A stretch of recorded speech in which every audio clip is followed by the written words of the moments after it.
Chicos de Selección 2, ¿cómo están?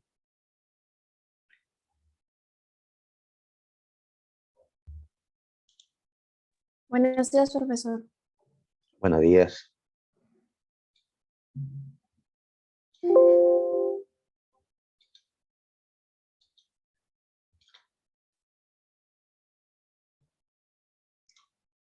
Buenos días, muchachos, con todos.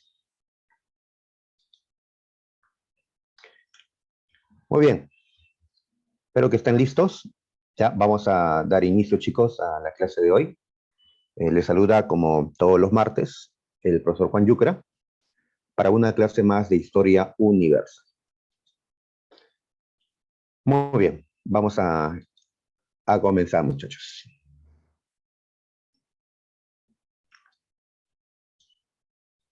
Muy bien.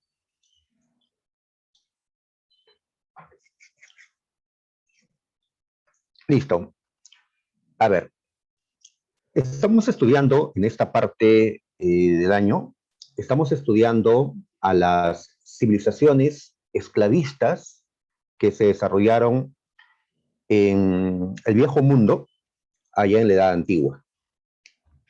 Esclavistas porque, en efecto, todas estas sociedades que vamos a ver van a tener una organización de tal manera que hay una población que ha perdido todos sus derechos, que ha perdido su libertad, ¿no? Que está obligada a trabajar para una élite. Me refiero a los esclavos. Y cuando me refiero pues al viejo mundo, me estoy refiriendo a Asia, Europa, África, y en África justamente donde nos vamos a ubicar el día de hoy, en Egipto. Así es. Y Edad Antigua, como ya sabemos, me estoy refiriendo a un periodo que se inicia con la invención de la escritura, allá por los 3400 a.C., hasta la caída de la poderosa Roma, en el año 476 después de Cristo. Así que ya hemos estudiado a los pueblos de Mesopotamia. Nos toca el día de hoy estudiar a Egipto. Así que vamos a pasar a estudiar esta cultura esclavista que se desarrolló en el continente africano en la Edad Antigua. ¿Ya? Egipto es el tema de hoy, muchachos. Ajá. ¿Cuánto quisiera, muchachos, viajar a este lugar? Yo que paro hablando sobre estos lugares, pues quisiera visitarlos. Supongo que ustedes también, ¿ya? Lo que aparece en imagen es solo una recreación de cómo habría sido este, esta, este valle de Gizeh, donde se levantaron las pirámides, las más grandes, Keops, Kefren y Misterinos. Pero de todas maneras, ¿no? Recorrer esta zona, ¿ya? Y sobre un camello, ¿no? Especialmente, ¿no? Para sentir, pues, la historia, ¿no? Eh, Muy bien. ¿Quién sabe? Algún día se dé la oportunidad, o en mi siguiente vida, tal vez. Lo que más impresiona, probablemente, de Egipto, inclusive aquellos que visitaron Egipto en ese entonces, hace miles de años, como cuando Heródoto visitó Egipto, pues impresiona el río Nilo e impresiona, claro, las pirámides. Estas construcciones, pues, enormes, originales, ya que terminan en punta, a diferencia de otras pirámides en otras partes del mundo que son diferentes. Los egipcios fueron muy originales en su cultura, tal vez porque vivieron aislados, gran parte del tiempo vivieron aislados de otras culturas, van a desarrollar pues una cultura bastante original. Algo así como los incas o las culturas peruanas, que también pues van a ser originales, también por nuestro aislamiento geográfico. Muy bien, tenemos que ver pues la ubicación en primer lugar, luego la sociedad de gobierno, luego meternos pues a los periodos de la historia de Egipto y al final centrarnos en la parte cultural, en qué cosa dejar o qué cosa crearon estos egipcios. Así que vamos a ubicarnos, ¿ya? Muy bien, entonces siempre colocamos un mapa como este, ¿ya?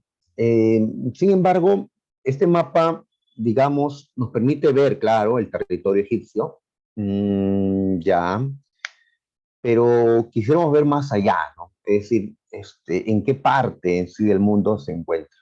Entonces, para eso, lo que suelo utilizar es pues un mapa más grande. Así que un ratito salimos de esta presentación para ver pues en este mapita de Google a Egipto, ¿sí? Sabemos que Egipto se encuentra en el norte del continente africano. Hasta el día de hoy existe una república que se llama Egipto. Ahí está, entre Libia, Sudán y el mar Mediterráneo y el mar Rojo. Ahí está Egipto. Obviamente los egipcios de ahora ya no son pues como los del pasado, ¿no? Ya no construyen pirámides, ya no creen en Osiris, en Amon-Ra, en Anubis. Obviamente ya son un pueblo distinto, son árabes los que viven allí, con una república, no existen ya los faraones en Egipto. Tal vez nosotros nos imaginamos que Egipto todavía es como hace 4000 años, como tal vez ellos se imaginen que nosotros somos como los incas. Obviamente ya no. Muy bien, entonces allí ubicamos Egipto, ¿ya? Ahí está, ¿no? Como vemos, está el mar Mediterráneo al norte, está el mar Rojo hacia el este, ¿ya? Está conectado con el continente asiático. Disculpen, como vemos, hay una península acá, ¿ya? Que se llama el Sinaí, o hay un istmo por acá que se llama Suez, que es lo que le conecta a Egipto, a África con Asia. Y esta zona es importante porque por aquí van a entrar con el tiempo los que van a invadir a Egipto. Por aquí entraron los Hicsos, los asirios, los persas, por acá entró Alejandro Magno, por esta zona, por este camino pues que conduce a Egipto. ¿Ya? Muy bien. Ahí está entonces este lugar. Ahora, si cambiamos el mapa, vemos que mira toda la zona norte de África. Ya, este colorcito nos representa pues un desierto, el desierto cálido más grande del mundo. Ustedes saben cómo se llama, ¿no? Este es el Sáhara o Sahara, ¿sí? Tremendo desierto en el norte, ¿no? Muy bien, Egipto se encuentra allí también, ¿ya? Pero como el mapa no lo indica, pues a pesar de todo este terreno desértico, pues existe un estrecho valle, de color verde lo han puesto, ahí está, un estrecho valle. Este valle se ensancha en la zona norte. Muy bien, entonces esta zona verde es el valle del Nilo, el valle que forma el río Nilo.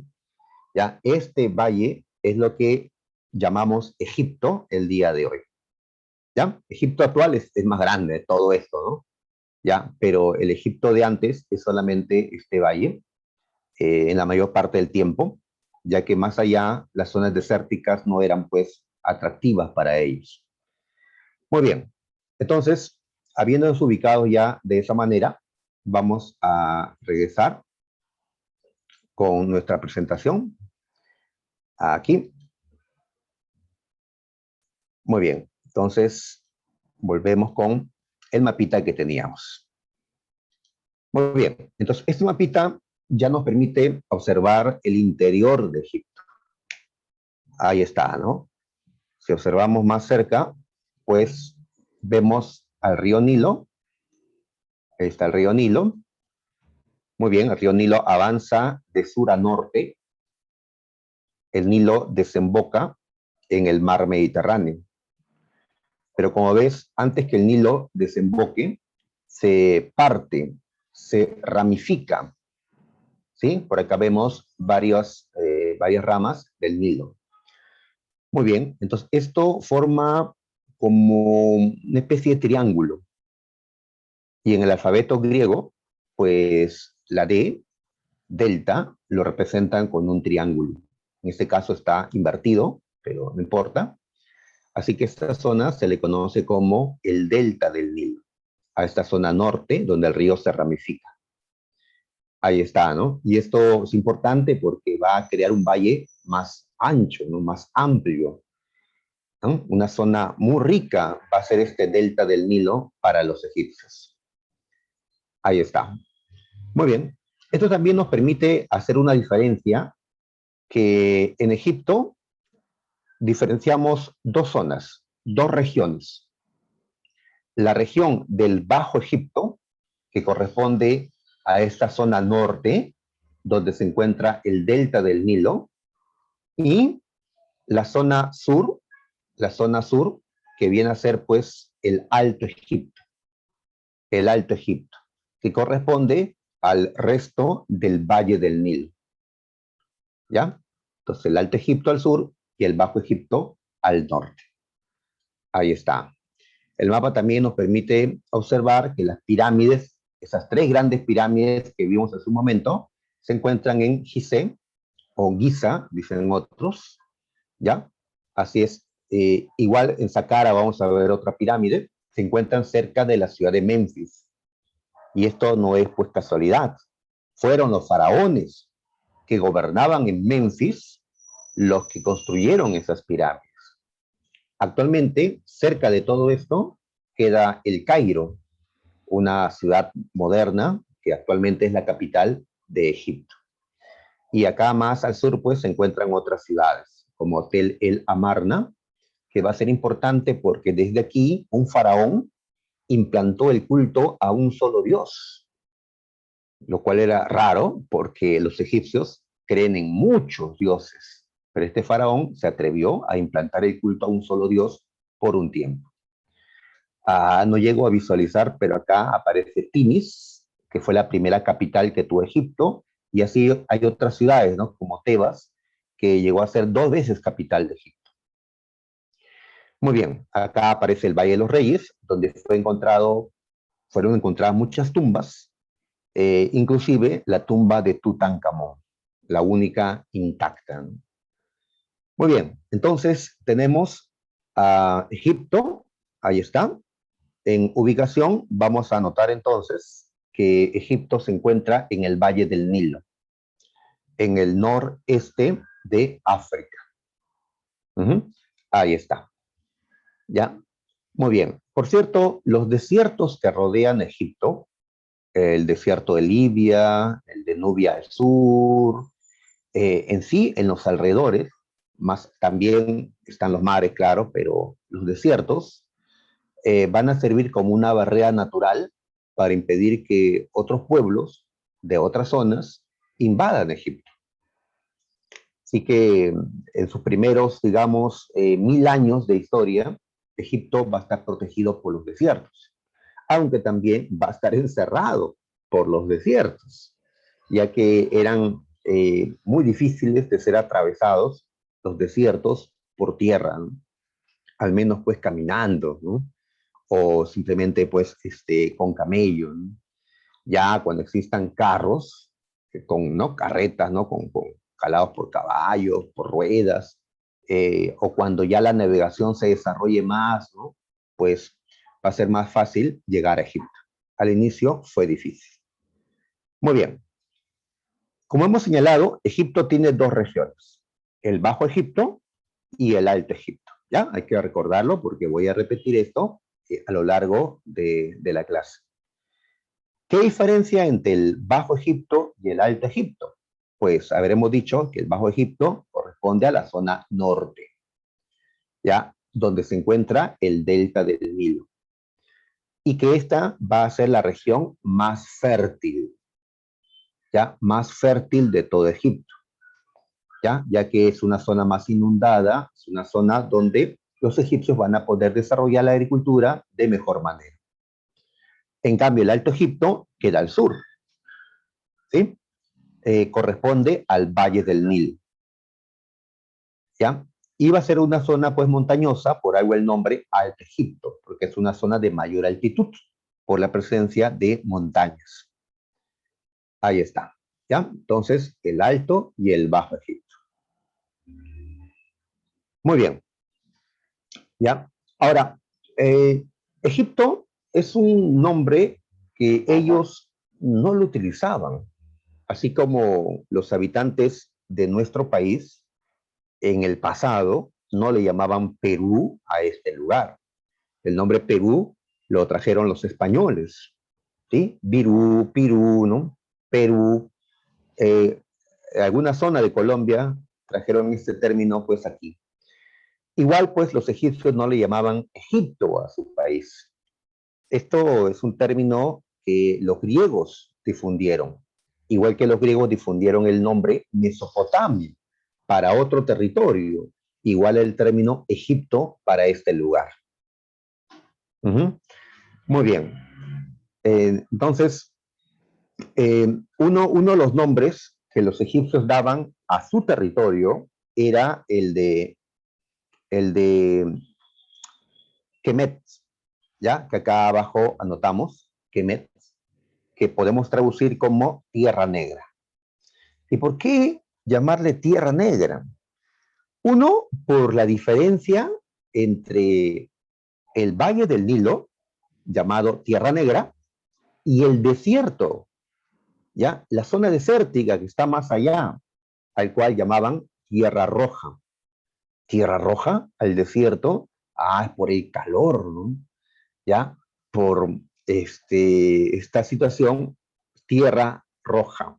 ¿Y por qué llamarle Tierra Negra al territorio egipcio? ¿Por qué negra?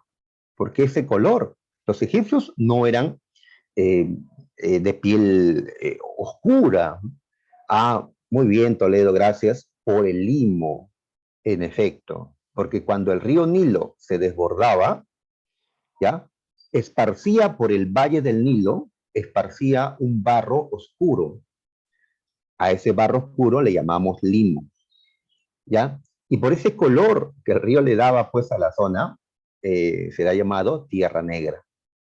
Igual que en China, el río Huanghe, cuando también se desbordaba, dejaba un barro amarillento. Y por eso a ese río le han llamado el río amarillo y a este país de China le han llamado pues el país amarillo. En este caso Egipto, Tierra Negra. ¿Ya? Muy bien. Ok, vamos a continuar ahora. A ver, economía. Pues al estar hablando del río Nilo, al decir que esto crea un valle muy fértil, creo que ya podemos imaginarnos que la economía en Egipto se va a centrar en la agricultura. Correcto. Tuvo como base la agricultura. Van a tener una gran producción de trigo. Trigo, el alimento más importante en esta parte del mundo. Ya San Marcos nos ha preguntado por esto, por el trigo, la cebada, que fueron cereales para mantener a ciertas poblaciones del mundo. Obviamente no a los pueblos que vivían acá en los Andes, acá en el Perú antiguamente. Acá no conocíamos ni el trigo ni la cebada, ¿no? Acá comíamos otras cosas, ¿no? Nuestro maíz, nuestra papa, ya, nuestros, no sé, frijoles, nuestra calabaza, etcétera. Pues en Egipto, en Mesopotamia, después en Grecia, en Roma, pues es donde el trigo y la cebada van a ser pues la base de la alimentación.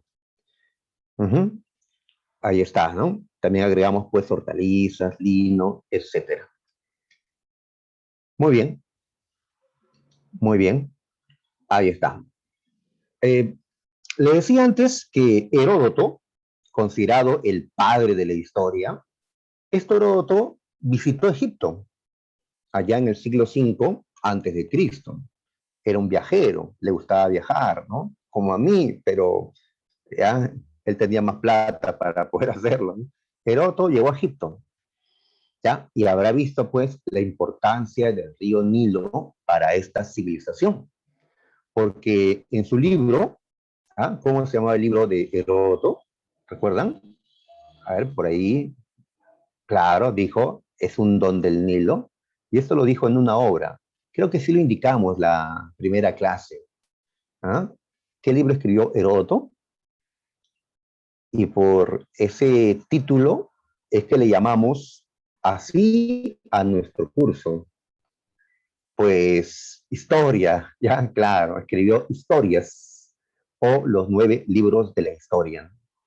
Ajá. Entonces Heródoto visitó Egipto y dijo esta frase que era un don del Nilo.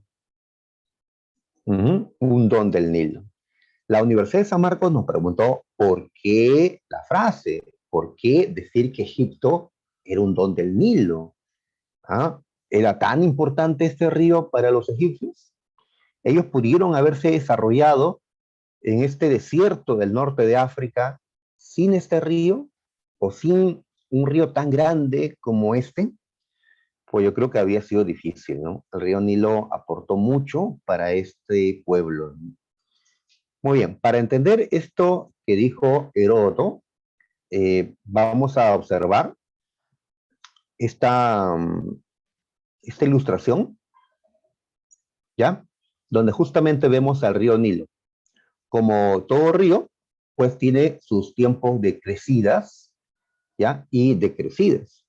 El río Nilo, pues no se mantiene igual todo el año, ¿no? Aumenta cuando es tiempo, pues, de lluvias, allá donde nace el río, y pues baja, ¿no? Su caudal cuando esas lluvias, pues, han terminado, ¿no? Y así podemos ver, pues, el río Nilo, que tiene diferente caudal dependiendo del tiempo. A ver, entonces, vamos a observar eso un ratito para entender la frase de Heródoto.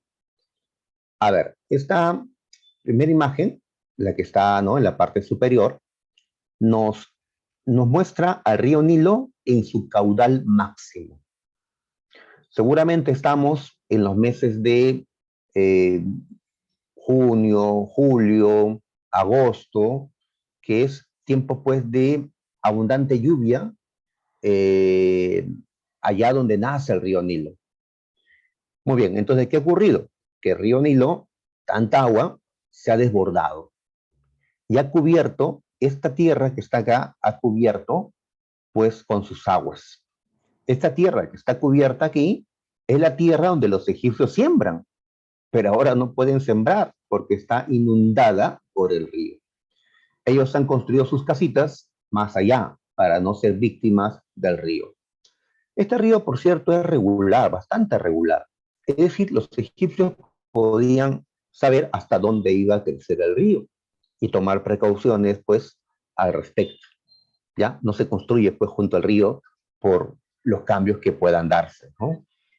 Pensar que nosotros somos, pues, una civilización más moderna, pero, pues, muchas veces somos víctimas de los huaicos por construir indebidamente, ¿no? Donde no debemos.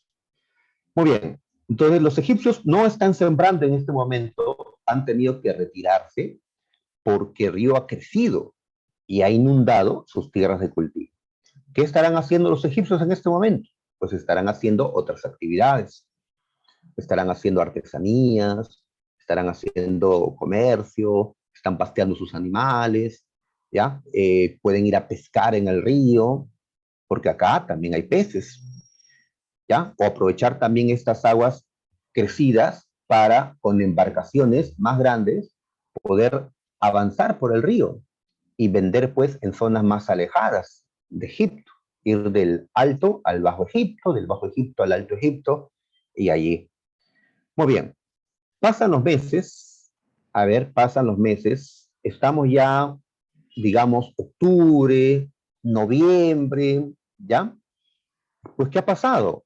Ya terminaron las lluvias, por lo tanto el río ha bajado su caudal, ha vuelto al caudal normal que tiene. Ahí está. Las tierras que estaban inundadas antes, ahora ya no lo están.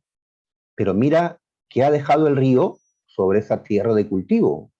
Ha dejado un barro marroncito oscuro que llamamos limo.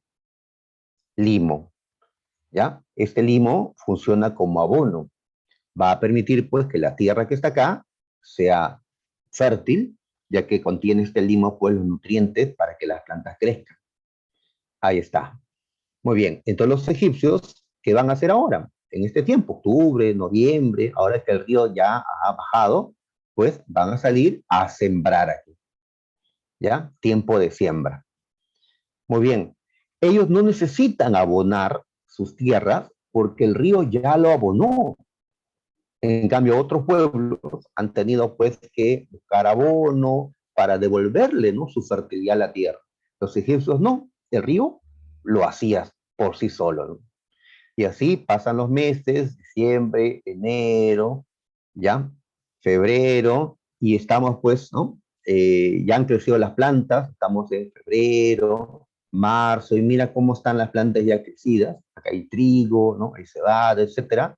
Pues los egipcios van a cosechar y van a tener una buena cosecha porque la tierra era buena, ya que está abonada por el limón. Muy bien, ahí está, ¿no? Listo. Igual entonces nuevamente llega junio y todo vuelve a repetirse. Todos los años entonces sucedía lo mismo.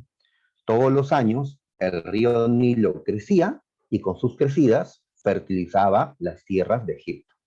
Y así ellos tenían buenas cosechas y así podían mantener una población cada vez más grande, y con esta población grande pues pudieron construir grandes cosas también.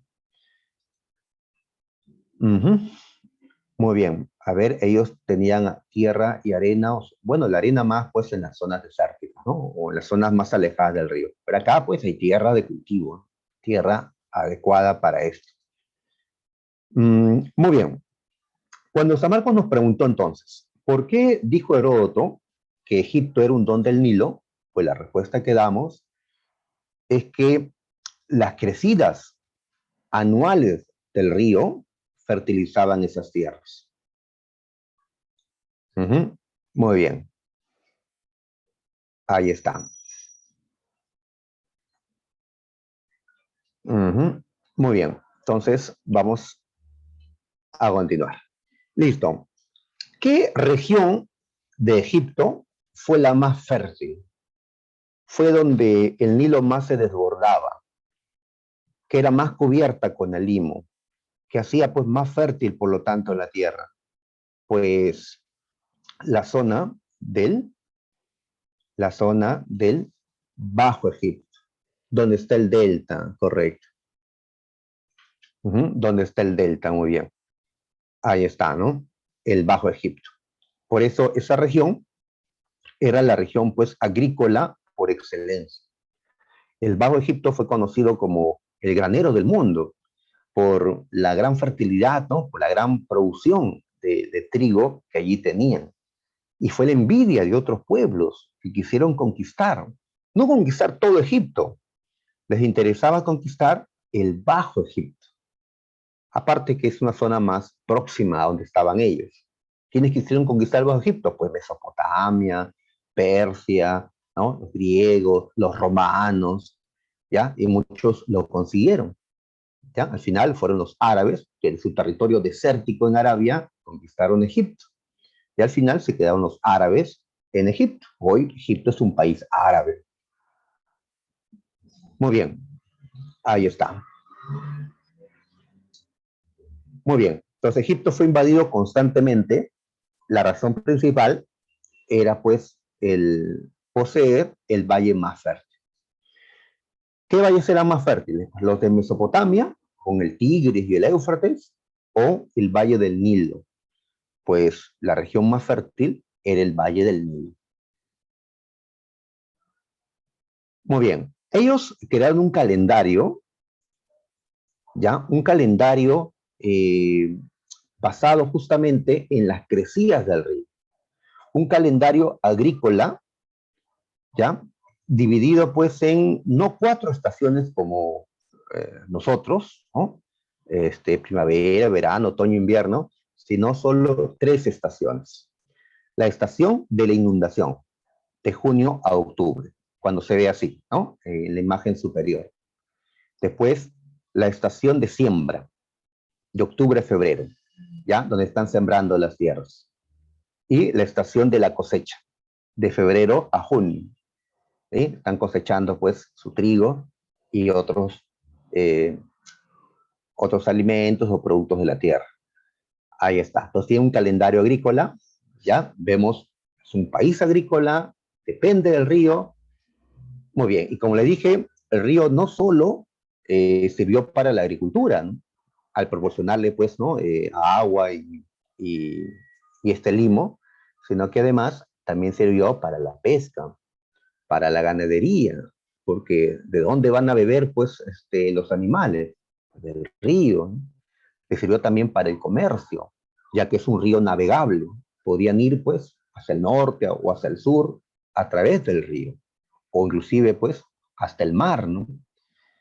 Así es. También la cacería, porque animales no domesticados llegaban también al río a beber, pues los egipcios podían ir a cazarlos, ¿ya? Entonces fue muy importante el río Nilo, fue la principal vía de comunicación de los egipcios, porque en vez de construir caminos en tierra, pues preferían ir en barco, en el río, ¿ya? Era más fácil llegar a otra zona de Egipto a través del río, del Nilo. Muy bien, tanto así que hasta el río Nilo va a ser pues considerado una divinidad. Bien, entonces vamos a seguir. Sociedad. Bien, entonces he colocado esta pirámide social que ya conseguí en internet. Arriba tenemos al faraón, ahí está, ¿no? La máxima autoridad, el faraón, junto con su familia, un hombre pues considerado una divinidad. Debajo tenemos a los nobles, ¿sí? Es decir, pues a las grandes familias, emparentadas normalmente con los faraones, y también pues los sacerdotes, que eran de gran número y de gran riqueza los sacerdotes en Egipto. Por eso se considera que los sacerdotes eran la clase dominante. El faraón no es una clase, no es un individuo. Los sacerdotes, que eran muchos, eran considerados pues la clase dominante en Egipto. Y esto es así en toda teocracia. Y Egipto fue una teocracia. Ya sabemos qué significa una teocracia. Ajá. Los sumerios de Mesopotamia fueron una teocracia. Los chavines, ¿no? Por acá en nuestro país. Significa pues que el poder recayó en aquellos que decían ser representantes de los dioses. Los sacerdotes, como les llamamos históricamente. Muy bien, más abajo hemos colocado a funcionarios, por ejemplo, los escribas, funcionarios importantes, como están ahí abajo, esto que están escribiendo, por algo le llaman escribas. También pues, los soldados, en este caso los que tienen algún mando en el ejército. Más abajo colocamos a la gente, al pueblo, a la gente que trabaja, a la gente que no tiene pues privilegios, pero que es libre y trabaja, ¿no? Y genera riqueza. Pues tenemos a comerciantes, artesanos, campesinos. Ahí está, ¿no? En un país agrícola como Egipto, pues los campesinos van a ser la mayoría de la sociedad, la mayoría. Y ellos vamos a considerarlos la base social de Egipto, a los campesinos libres, ¿ya? Que vemos ahí en la parte baja, ¿no? Los campesinos libres. Ahora, más abajo están los esclavos. Egipto fue una sociedad esclavista, por supuesto, pero ¿por qué no consideramos la base social de Egipto a los esclavos? Como si diremos para los griegos o para los romanos. Ah, porque en Egipto la cantidad de esclavos nunca fue tan numerosa en comparación al número de hombres libres. En otros lugares, como en Roma, donde el esclavismo fue pues, más desarrollado, allí el número de esclavos podría superar al número de hombres libres. Acá no. Entonces, Egipto fue esclavista, pero no fue tan esclavista como otros pueblos. ¿Ya? Tal vez porque, como sabemos, los esclavos se obtienen con las guerras, son los prisioneros que se capturan. Pero Egipto no fue una sociedad tan militarista, tan conquistadora, tan expansiva, Otros superaron a Egipto en esto. Los asirios fueron pues más conquistadores, más expansivos, los romanos, ¿no? Los persas, los egipcios no tanto, ¿no? Ellos no los animaba a tomar tierras alejadas porque hasta sus creencias les hacían pensar que si, por ejemplo, un egipcio moría fuera de Egipto, pues no iría al paraíso, ¿no? De ahí que buscar la guerra en otras zonas no era atractivo para los guerreros. Pues si voy a morir, moriré pues dentro de Egipto, defendiendo Egipto, qué sé yo, ¿no? Para ir al cielo, ¿no? Muy bien. Entonces, vemos una sociedad de ese tipo. Al costado vamos a colocar lo que hemos señalado, que al no ser tan numeroso el número de esclavos, los felá o feya, es decir, los campesinos libres, fueron la base social del Egipto antiguo. ¿Ya? Ahí está. Y acá agregamos, dice que en el Imperio Antiguo, los felá o feya realizaron una tributación de servicios al Estado. A ver, ¿esto qué significa? Esto fue una pregunta ya vieja de examen de admisión. A ver, cuando yo digo el Imperio Antiguo, me estoy refiriendo a un periodo de la historia de Egipto. Egipto tuvo un imperio antiguo, un imperio medio, un imperio nuevo, como vamos a ver en un ratito. Bien, ¿qué es lo más importante de ese imperio antiguo? Que Egipto, en ese periodo, es que construyó las pirámides. Las pirámides. Muy bien, entonces, antes que pensábamos que las pirámides fueron construidas con trabajadores esclavos, ya que la gran mayoría de los trabajadores, esos que arrastraban las piedras, eran esclavos. Sin embargo, en la actualidad, los egiptólogos, los expertos, ¿no?, en Egipto, nos dicen que no, así no es, que en ese entonces el número de esclavos era reducido. Entonces, como el Estado egipcio tuvo una masa de trabajadores para arrastrar las rocas, para levantar las pirámides, recurrió a los campesinos libres, a esos sellán. ¿Y por qué ellos tenían que trabajar para el faraón? Porque era el tributo que debían de pagar. No siempre el tributo se ha pagado en dinero. El tributo se puede pagar, pues, con trabajo, con un servicio. Si no, recuerden a los incas. Acá el tributo en el Tahuantinsuyo era la mita, el trabajo que hacían los hatunrunas o campesinos libres, como, ¿no?, los allá en Egipto, hacían para el Estado. Ahí está, ¿no? En el Tahuantinsuyo casi no habían esclavos. En Egipto, pues habían un poco más, pero los que mayormente participaron en estas grandes obras fueron hombres libres. ¿Está bien? Entonces, recordemos eso, ¿ya? Listo. Seguimos. Administración. A ver, colocamos arriba, por supuesto, al faraón, con poder absoluto y teocrático. Ya. Ellos eran considerados dioses vivientes. Dioses vivientes. Muchos de estos faraones se identificaron con un dios muy popular en Egipto, uno que tiene cabeza de halcón. ¿Qué dios tenía cabeza de halcón? ¿Recuerdan? Se identificaron los faraones con ese dios. A ver, muy bien, Toledo, muy bien, Ramos. Horus, claro, Horus, ¿ya?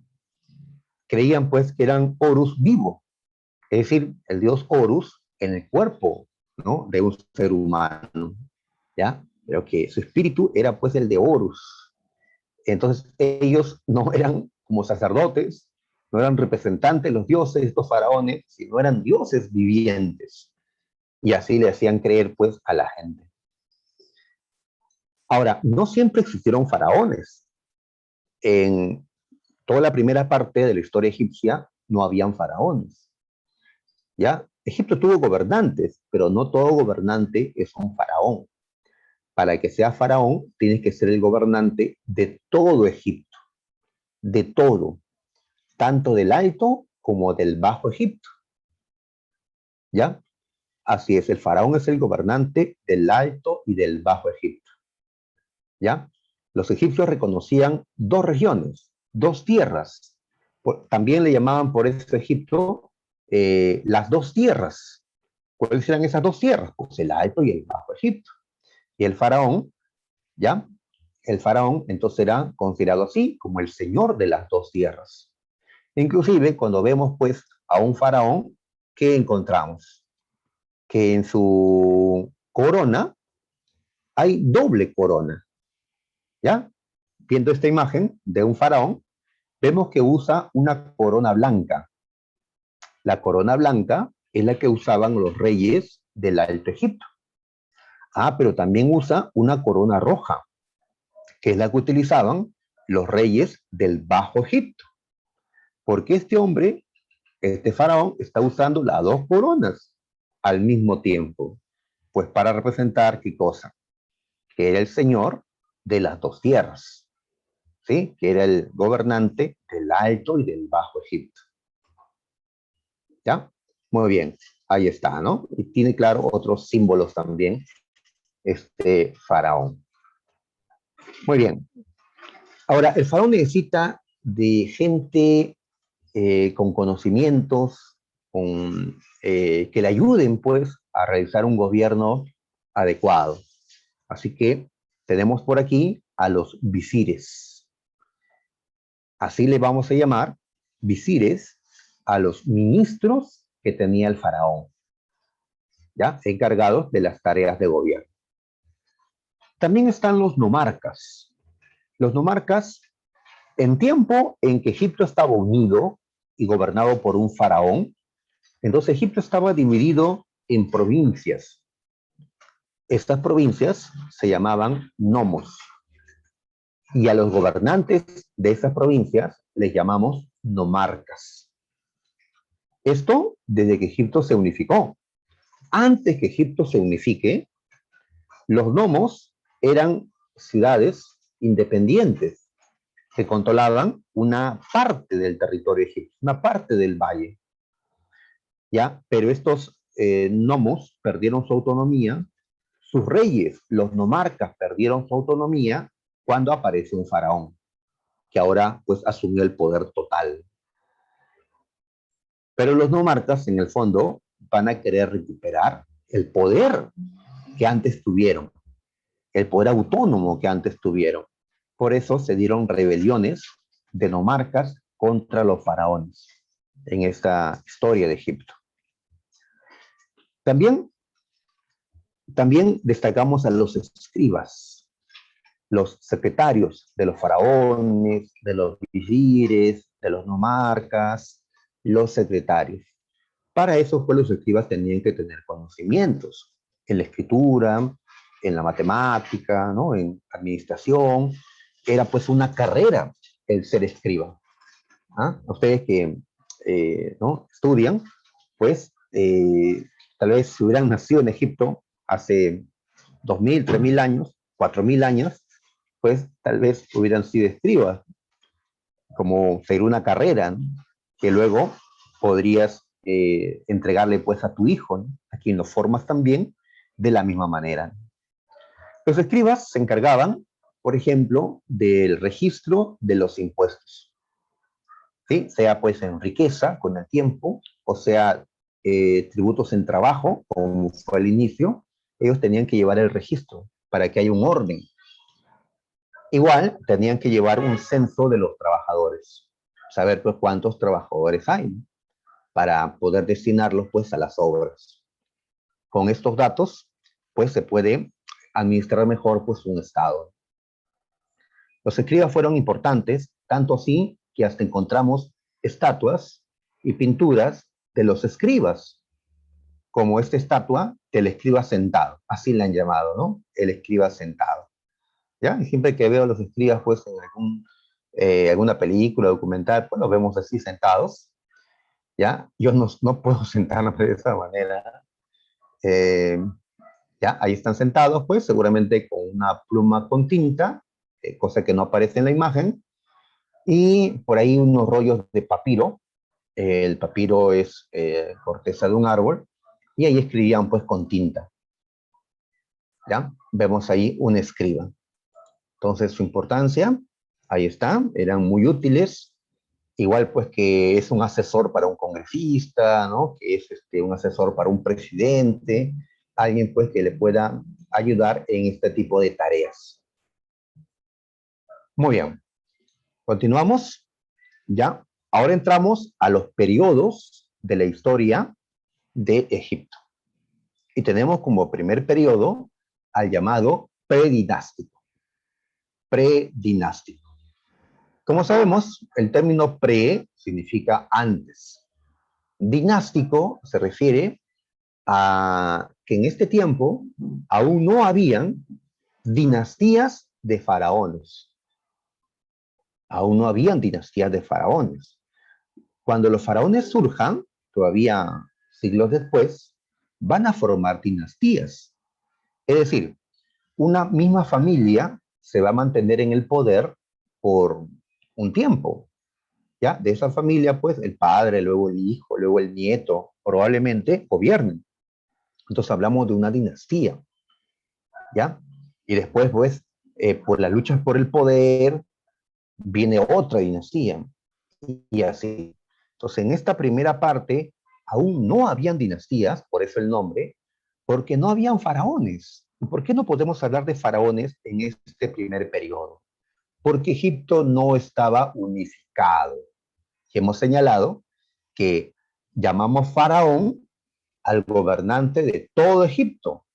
Es decir, para que existan los faraones, tiene que darse previamente la unificación política, la unificación de todo el territorio egipcio. Pero como esto no se dio en el periodo predinástico, pues entonces no podemos hablar de faraones. En este tiempo, los nomos o ciudades, los nomos eran al inicio comunidades campesinas, pero se desarrollan, se urbanizan, se convierten en ciudades independientes y con el tiempo, pues, ya dominados por un faraón, van a controlar una provincia. ¿Ya? Así que hay varias maneras de entender a estos nomos. Aquí, en este periodo, eran ciudades independientes. ¿Ya? Muy bien. Ahora, hemos mencionado que los nomos del Bajo Egipto tenían mayor riqueza, porque la tierra donde estaban era más fértil, causando pues la envidia de las ciudades del Alto Egipto. Los del Alto Egipto se unen para dominar al Bajo Egipto. Los del Bajo Egipto se unen para defenderse del Alto Egipto. Así, con el tiempo, se formaron dos reinos dentro de Egipto, el Alto y el Bajo. ¿Ya? Muy bien. Así que hay una guerra entre los dos Egiptos, ¿no? Hay una guerra, ¿no? Esta guerra, pues, va a llegar a su fin con el tiempo. En esta parte ya del periodo predinástico, ya podemos hablar, pues, de la civilización egipcia, porque ya cuentan con un elemento importante. ¿Recuerdan, muchachos, qué requisitos le pedimos a estos pueblos para considerarlos civilizados? Civilizaciones. ¿Ah? ¿Qué requisito le estamos pidiendo? Correcto, Flores, ¿ya? La escritura. La escritura. Así que en estos años del predinástico ya vemos la escritura, la más antigua que Egipto tuvo. Sabemos que es la escritura jeroglífica, la jeroglífica, la más antigua. Ya después surgirá pues la hierática y ya en los periodos finales la demótica. Muy bien. Periodo tinita. Periodo tinita. A ver, este periodo, ¿qué importancia tiene, no? Veamos. Fue el periodo donde se produjo la primera unificación del Alto y el Bajo Egipto. Ambas regiones van a estar unidas. ¿Qué pasó? Es que una de ellas derrotó al otro. ¿Quién ganó la guerra entre el Alto y el Bajo? ¿Quién crees que ganó la guerra entre el Alto y el Bajo? Pues la guerra la ganó él. La ganó. Ya, nadie me dice nada. Pues la ganó el Alto Egipto. La ganó el Alto Egipto. ¿Ya? Muy bien, tal vez más guerreros, los del Alto Egipto, van a someter a los del Bajo Egipto. Tal vez tendrían mayor riqueza, pero no tenían, pues, ¿no?, el carácter bélico de las ciudades del Alto Egipto. Esta, esta victoria, esta unificación de todo Egipto, se le atribuye a un hombre llamado Menes, también llamado Narmer, ¿ya?, o Narmer. Ahí está, es un gobernante mitológico. A él se le considera el primer faraón. ¿Por qué el primer faraón a él? Ah, porque él fue el primer gobernante de las dos tierras, es decir, tanto del Alto como del Bajo Egipto. ¿Sí? Recordemos a Narmer o Menes, primer faraón. Ahí está. Y si Egipto está unificado, pues tiene que tener una capital, un lugar donde esté pues el palacio del faraón, desde donde él gobierne todo el territorio. ¿Ya? Esta capital, por supuesto Toledo, va a ser la ciudad de Tinis. Tinis, ¿ya? Que vimos en el mapa hace un momento. Tinis, ¿dónde está? ¿En el Alto o el Bajo Egipto? ¿Dónde cree que está el Tinis? ¿En el Alto o en el Bajo? Tinis se encuentra en el Alto Egipto, correcto, Arián. Tiene que estar, ¿no? Porque fue el Alto Egipto quien ganó. ¿Ya? Muy bien. Ahora, acá al costado tenemos una imagen conocido como la paleta de Narmer. Ya sabemos quién es Narmer. Y dice que esto simboliza la unificación de Egipto. ¿Así? ¿Por qué? A ver, si agrandamos la imagen para poder verlo, ¿qué encontramos? El personaje que está de pie, más grande, porque es el faraón, es el vencedor, ¿ya? Este sería Narmer, también llamado Menes. Y el que está derrotado, arrodillado y a punto de ser asesinado, pues sería su rival, su enemigo, tal vez quien gobernaba en ese momento el Bajo Egipto, o alguno, ¿no?, de ellos. Y él entonces, pues, lo ha sometido, ¿no? ¿Ya? Le va a dar muerte probablemente, y de esta manera él va a quedar como el gobernante del Alto y del Bajo Egipto. Entonces se dice que esta paleta representa la unificación de Egipto. Tenemos que ver imágenes, chicos, porque ustedes saben que ahora en el examen de admisión de San Marcos pueden venir imágenes, ¿ya? Imágenes históricas, imágenes pues que hayan dejado los mismos protagonistas, es decir, los mismos egipcios, como esta que está acá, pues. Muy bien, listo, vamos a continuar y ahora pasamos al periodo menfita o imperio antiguo. ¿Ya? Muy bien. Le llamamos periodo menfita porque la capital fue trasladada. La capital era Tinis. Ahora la capital va a ser Memphis. Memphis. ¿Por qué el traslado de la capital? A ver, para entender esto, pues vamos a buscar el mapa que teníamos. Ahí está el mapa. Solo que hay un inconveniente.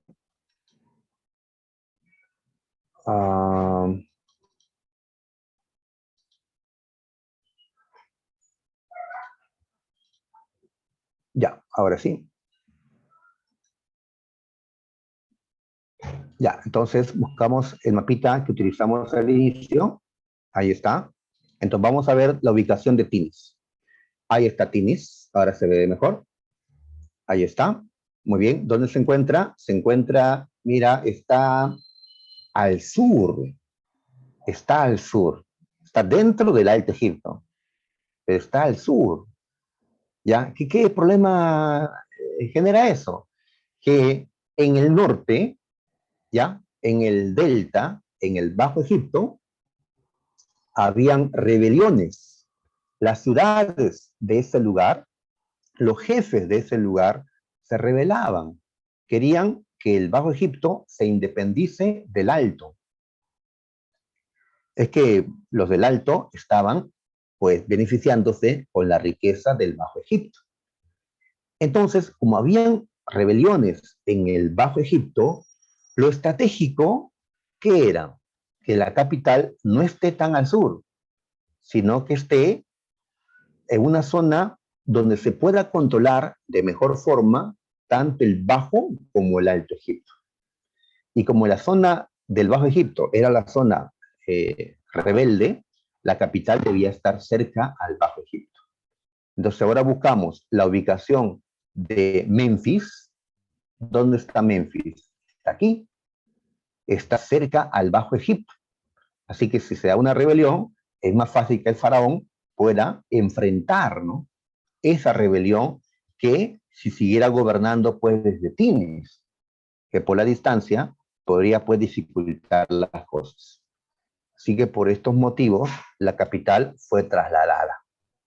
¿Ya? La capital tiene que estar en un lugar pues, digamos, estratégico. ¿Ustedes recuerdan a Francisco Pizarro? Pues Pizarro igual, ¿no? Buscó que la capital del Perú sea pues en un lugar estratégico, que esté en el centro del Perú y que esté en la costa, ¿no?, cerca al mar, ¿no? Y así fundó Lima. Igual acá, pues, buscaron cambiar la capital. Por eso, ya no podemos hablar del periodo Timita. Hablamos ahora del periodo Menfita. Muy bien. Ahora, ¿qué es lo más sobresaliente de este periodo? Que los faraones de esta época son los que van a construir las pirámides. Las pirámides. ¿Ya? Así que recuerden, periodo Menfita o Imperio Antiguo, como también se le conoce, es el periodo de la construcción de las pirámides. Antes no se construían pirámides. ¿Ya? Después, pues va a dejarse de construir pirámides. Es en este periodo en que se hacen las pirámides. A ver, y la primera pirámide fue la que mandó construir un faraón llamado Soser. Ahí está, Soser. Él mandó construir la primera pirámide. ¿Ya? Esta pirámide, ahí está, al costado, aquí se ve la pirámide. A ver, antes, ¿cómo era? Antes los faraones eran enterrados en unas tumbas llamadas mastabas. ¿Y cómo era una mastaba? A ver, de esta imagen, de esta pirámide, ves que hay varias plataformas. Muy bien. Cada una de estas plataformas es una mastaba. ¿Ya? Entonces imagínate únicamente la parte de abajo, borra toda la parte de arriba, pues la parte de abajo sería una mastaba. ¿Ya? Entonces, eran las tumbas iniciales de los faraones. Pero este faraón, Soser, quería una tumba mejor que las anteriores. Una tumba que represente, pues, ¿no?, su poder teocrático. Muy bien. Entonces, su arquitecto y sacerdote, un hombre de grandes conocimientos en el Antiguo Egipto, llamado Imhotep, ¿ya? A este hombre más lo recuerdo por una película, La Momia, donde paran pues repitiendo su nombre, Imhotep, Imhotep. Pues Imhotep fue uno de los sabios del Antiguo Egipto. Entonces él, que los arquitectos seguramente estudiarán, porque este hombre fue el que construyó la primera pirámide. ¿Qué hizo? Pues construyó una mastaba y encima otra, y otra, y otra, y otra más. Y de esa manera, al superponer mastabas, ¿ya?, unas sobre otras, pues creó la primera pirámide. ¿Ya? Ahí está, ¿no? Con el camellito. Pues, ¿cómo le llamamos a esta primera pirámide? La pirámide de Soser, porque él la mandó construir, porque su momia fue colocada en esta tumba. O también le podemos llamar la pirámide de ¿ya? Saqqara, ya que esa es su ubicación. Saqqara está cerca a Memphis, está cerca también a donde están las otras pirámides, las más grandes. Muy bien, pero esta primera pirámide, como te has dado cuenta, no termina en punta. Esta pirámide se le puede ver las plataformas. Por eso le llamamos pirámide escalonada. Ya, pero pirámides escalonadas también lo vemos en otros lugares. Claro, los mayas construyeron también pirámides escalonadas. Falta entonces algo a hacer, ¿no? Falta cubrir esas plataformas y que termine en punta. Falta transformar la pirámide escalonada en la pirámide clásica. Pero eso va a ser obra de otros arquitectos, va a ser obra de otros faraones, ¿ya? Y de otra gente, ¿no? Otros campesinos que fueron pues a trabajar, ¿no? Duramente en esto. Y claro, también esto implicó conocimientos matemáticos, ¿no? De física, conocimientos para poder pues realizar tremendas obras. Muy bien. Decimos que los faraones de la cuarta dinastía fueron los que construyeron las pirámides de Gizeh o de Giza, que son las que vimos al inicio. ¿Ya? Vamos a colocarlas también por acá. Ahí están. Las tres pirámides de mayor tamaño. ¿Ya? Se llaman Kefren, Keops y Miserinos, siendo la de Keops la más grande, que llegó a medir casi 150 metros de altura. 150 metros de altura. Y dicen que para su construcción se tardaron pues como 25 años en hacer pues la pirámide más grande. Esa pirámide más grande, la de Keops, es considerada pues una de las 7 antiguas maravillas, junto con los jardines colgantes de Babilonia y otras más. Pero a diferencia de las demás maravillas del pasado, la pirámide de Keops es la única de las 7 antiguas maravillas que sigue existiendo. Las demás han desaparecido. No existen, pues, esas viejas maravillas que antes se decían. Solo queda la de Keops, la pirámide egipcia. Por eso, la necesidad de elegir nuevas 7 maravillas. ¿Sí? Hace ya una década, ¿no? Y Machu Picchu, pues, quedó entre ellas. Ya no la pirámide, porque la pirámide, pues, ¿no? Está en las 7 antiguas maravillas, ¿no? Pero ahí está, una construcción que tiene como 5.000 años y sigue de pie. Sigue de pie. Claro, deteriorado ya, ¿no? Con el tiempo. 5.000 años. ¿Sí? Cuando en nuestro país, Caral se levantaba, ¿sí? El centro ceremonial de Caral, en el norte de Lima, pues las pirámides se levantaban. Ah, profe, o sea que Caral es de la misma antigüedad que Egipto. No. Que las pirámides serán. Que el imperio menfita será. Pero sabemos que Egipto fue más antiguo, ¿no? Todavía está antes el periodo tinita, antes el precerámico. Muy bien. Y si Egipto era una teocracia y los faraones decían ser dioses, ¿estas pirámides qué representan? Pues el apogeo de la teocracia egipcia, el apogeo del absolutismo teocrático en Egipto. ¿Ya? Imagínate el capricho de un faraón de decir ya todos, gástense toda la riqueza, no importa, gástense toda la piedra, no importa, pero construyan mi tumba, una obra en beneficio de un solo hombre, el faraón. Y así el faraón creía poder pues vivir eternamente, porque la tumba esta, la pirámide, es para proteger una momia, la del faraón. Y una momia protegida su alma vivirá eternamente, según sus creencias.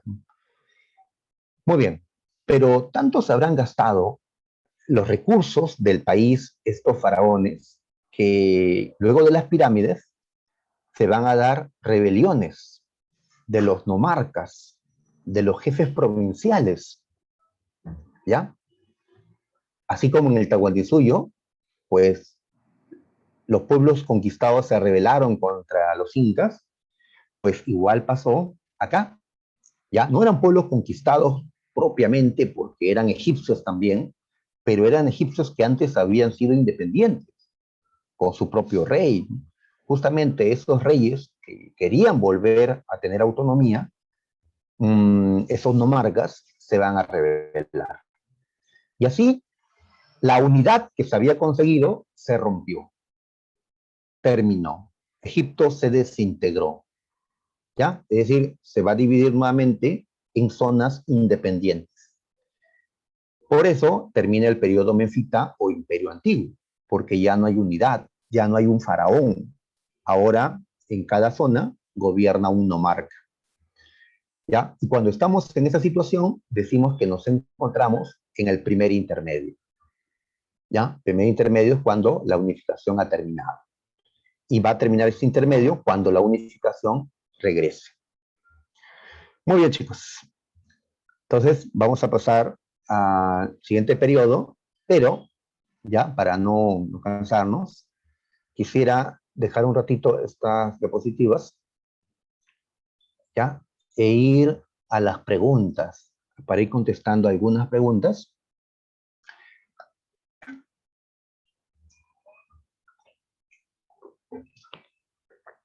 ¿Está bien? Chicos, no les he podido enviar las preguntas, ya, por cierto inconveniente, pero vamos a leerlas pues en la pantalla, ¿ya? Luego se lo voy a enviar ya a través de intranet. Les he enviado, ¿no?, la parte teórica, pero no las preguntas. Por cierto motivo, ¿ya? Cierto error que se dio. Así que todos me acompañan, pues, leyendo las preguntas en la pantalla, ¿ya? Ya que no han podido descargar este material. Ya, después lo van a hacer. Después le voy a subir ya en unas horas. A ver, chicos. Muy bien. Hay un texto aquí en la pregunta 1. Dice, es un himno al Nilo que los mismos egipcios hicieron, ya que se encuentra en un papiro, actualmente en un museo de Gran Bretaña. ¿Y qué decían los egipcios en este himno? ¿Ah? Salve, oh río Nilo, tú que vienes pacíficamente para dar la vida al Egipto. Ah, mira, dice que el Nilo le da la vida a Egipto, ¿ya? Señor de los peces, generador del trigo, creador de la cebada, lo que tú trabajas es descanso para millones de desgraciados. Recuerda que el río Nilo, con los desbordes, con el limo que deja, facilita el trabajo de la gente, ¿ya? Hace que descansen millones de desgraciados, como dice este himno, ¿no? Cuando tú faltas, los dioses se entristecen y los hombres se mueren. Imagínate un tiempo en que no llueva, el río no crece, no inunda, no deja el limo, la tierra se mantiene pobre, la gente no puede sembrar, no puede comer, los hombres se mueren, dice el himno, ¿no? Pero cuando levantas tus aguas, la tierra se llena de alegría, regocíjanse los estómagos, hay comida, ¿no? Todo ser vivo recibe su ración, todo diente masca. Ya, así lo han dicho. Tú haces germinar las hierbas para el ganado, el incienso para los dioses, invades con tus aguas el alto y el bajo Nilo. Muy bien, creo que hasta allí ya podemos darnos cuenta que este himno dedicado al río Nilo, pues, ¿qué nos permite observar? A ver, ¿qué dicen los chicos como respuesta? Correcto, Torreblanca, ¿ya? Correcto, Ramos Figueroa. Así es, lo que hemos señalado, ¿no? ¿Ya? Herodoto lo dijo más corto, ¿no? Egipto es un don del Nilo, ya está, ¿no? ¿Para qué tanto himno? ¿No? Es decir, que las crecidas del río Nilo fertilizaban las tierras. ¿Sí? Por eso los egipcios de esa época hacían alabanza al río Nilo. Muy bien, entonces seguimos en la 2. A pesar que Egipto llegó a unificarse en un solo gran estado, claro, periodo tinita, periodo de unificación, sus habitantes se referían a él, es decir, a Egipto, en términos dualistas, las dos tierras, los dos países. ¿Por qué la gente le llamaba las dos tierras a Egipto? Si Egipto estaba gobernado por un solo faraón. ¿Esto debido a qué? A ver, ¿qué respuesta me dan, muchachos? A ver, me dicen, correcto, Ramos, correcto, Astopilo Guerrero, Astopillo creo, disculpe si no leo bien, pues los nombres están chiquititos, ¿ya? Correcto, Grisel Crispín, así es, vamos a marcar la, la D, así es, porque Egipto tenía dos regiones, el Alto, ya, Egipto, llamado el Valle, y el Bajo Egipto, llamado el Delta. 3. A ver, otro texto, a ver. La gran masa del pueblo estaba constituida por hombres libres, no por esclavos, por hombres libres, en su mayor parte campesinos. Estos componían el ejército una vez acabadas las labores. Es decir, cuando termina la siembra, podían ser reclutados para el ejército y después tenían que volver para sus tareas agrícolas, más o menos como en el Tahuantinsuyo. Toda esta clase social, económicamente pobre, políticamente nula, porque el pueblo no tiene ninguna participación en el gobierno, no había democracia para nada, esta población constituía la base de la riqueza egipcia. Pues en contra de lo que se cree frecuentemente, la esclavitud, ¿no? Es decir, lo que se creía es que la esclavitud era lo, digamos, lo característico de Egipto, pero nos plantea acá, en este libro ya de Salva de Editores, que la esclavitud desempeñó en Egipto un papel poco importante, quizá porque no era necesario, ya que había muchos trabajadores campesinos libres, ¿ya? Muy bien. Entonces, ¿de qué nos están hablando en este texto? Los campesinos libres constituyeron la base de la sociedad egipcia debido a, gracias, debido a ver, debido a qué. ¿Por qué los campesinos libres eran la base de la sociedad egipcia? ¿Qué clave darían, muchachos? Ahí está. Correcto, Toledo. A ver, ¿alguna otra respuesta?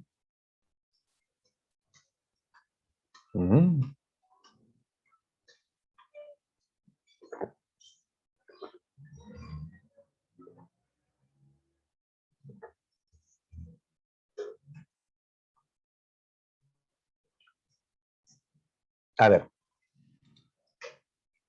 muy bien, Ramos. A ver, por más que ellos generaban la riqueza, no había ascenso social. Seguirían siendo, pues, del pueblo. No pueden ascender a la nobleza. Componían el ejército mediante levas. Ya, sí integraban el ejército, es cierto, pero por esa razón no era, no era la razón esta el que se conviertan en la base de la sociedad. Porque no habían esclavos, sí habían esclavos, en menor número, pero sí habían. Por eso marcamos dedo, porque esos campesinos eran los que generaban la riqueza con su trabajo, ¿no? Sea haciendo agricultura, ganadería, pesca, comercio, etcétera, ¿no? Y debido a su gran número en comparación al de los esclavos. La 4, a ver. A ver. Muy bien. Nos explican primero que Egipto se unificó, que Egipto tuvo faraones, tuvieron varias capitales, en efecto, tuvieron varias capitales. A ver.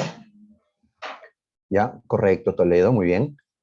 A ver, dice, así, los faraones de, tengo que colocar ahí una capital, ¿sí? Y una capital nos indica un periodo, ¿no? Periodo tinita, tebano, menfita, Ávaris, bueno, fue el tiempo en que dominaron unos extranjeros llamados Ixos. Los faraones de esa ciudad destacaron porque algo hicieron. ¿Qué respondemos? Correcto, Ramos Figueroa. Muy bien. A ver, no hemos estudiado todavía Tebas ni a Ávaris. Así que vamos a quedarnos solo con Tinis o con Memphis. A ver, los faraones de Tinis implantaron un culto monoteísta, un solo dios. No, no hemos dicho eso, ¿no? Así es. A ver, bien, Nicole Quito. Eh, Tebas, todavía no hemos estudiado. ¿Ya? Pero tampoco ellos crearon la escritura hierática, ¿no? Así que se creó antes. La C. Los faraones de Memphis, ¿ya? En el periodo menfita es cuando se construyeron las pirámides de Giza. Es decir, Keops, Kefren y Miserinos. Muy bien. Y vamos a dejar las preguntas por aquí, porque aún no hablamos de los Ixos o del monoteísmo o la batalla de Kadesh, ¿ya? Así que dejemos un rato esta parte, ¿ya? Volvamos con nuestra diapositiva.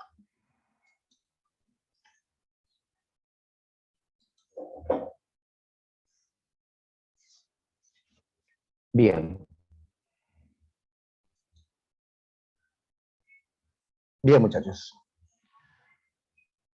Nos habíamos quedado cuando Egipto se desintegró. Estaba dividido ahora en pequeños reinos, gobernados por nomarcas. No había un faraón.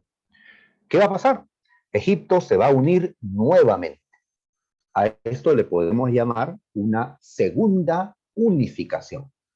Y el hombre que logró esta nueva unificación se llamó Mentuhotep II. ¿Ya? Mentuhotep reunificó Egipto. Ahí está. ¿Ya? Y la capital en este tiempo va a ser Tebas. Ya no Memphis ni Tinis, sino Tebas. ¿Ya? Ahora, no se confundan, porque existe una Tebas en Egipto y existe otra Tebas en Grecia. Ustedes saben, estoy pensando, pero Tebas queda en Egipto, ¿ya? Pero que Tebas queda en Grecia. ¿Dónde está Edipo Rey? Alguien estará preguntándose. Pues estamos hablando del Tebas de Egipto, ¿ya? Que va a convertirse en la ciudad más importante de este lugar, ¿ya? A partir de ahora. Muy bien. Entonces, como Tebas es la nueva capital, a este tiempo le vamos a llamar periodo tebano, ¿ya? Periodo tebano. También le podemos llamar imperio medio o imperio tebano. Muy bien. Ahora, a la fuerza, Mentuhotep logró que el Alto y el Bajo Egipto se vuelvan a juntar.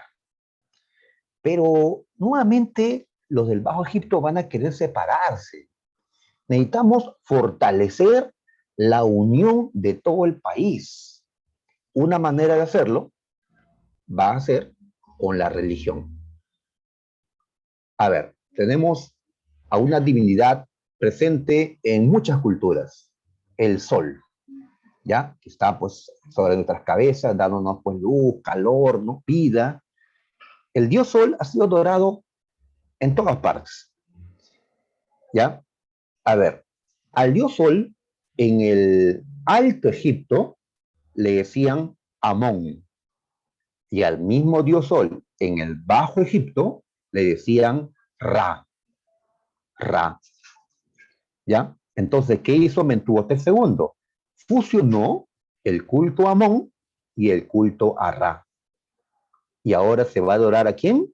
A Amón-Ra. Amón-Ra. ¿Ya? Ahí está, ¿no? Entonces, esta fusión religiosa Se hizo pues para fortalecer la unidad del Alto y el Bajo Egipto. Muy bien. Aquí destacamos una obra hidráulica.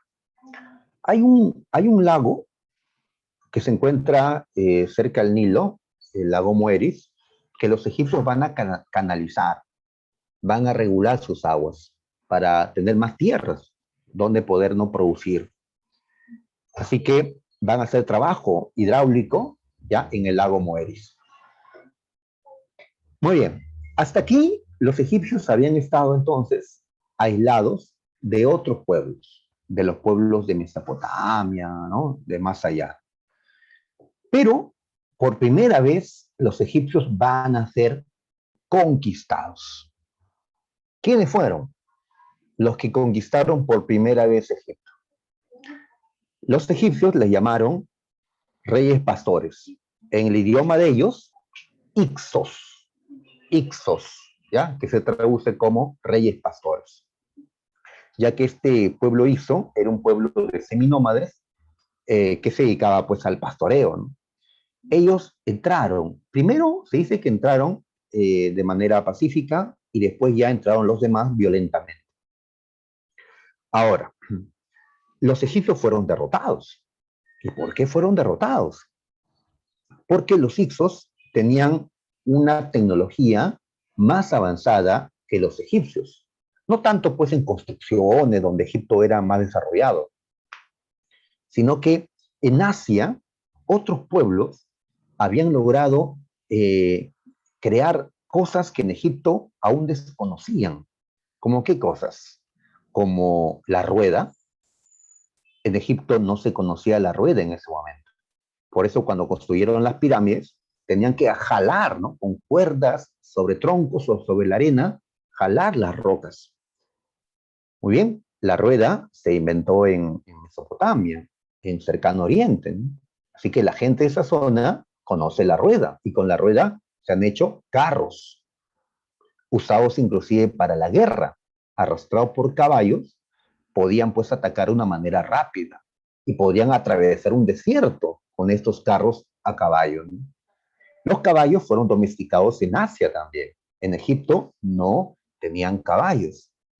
Y el hierro. Egipto vivía la edad de bronce.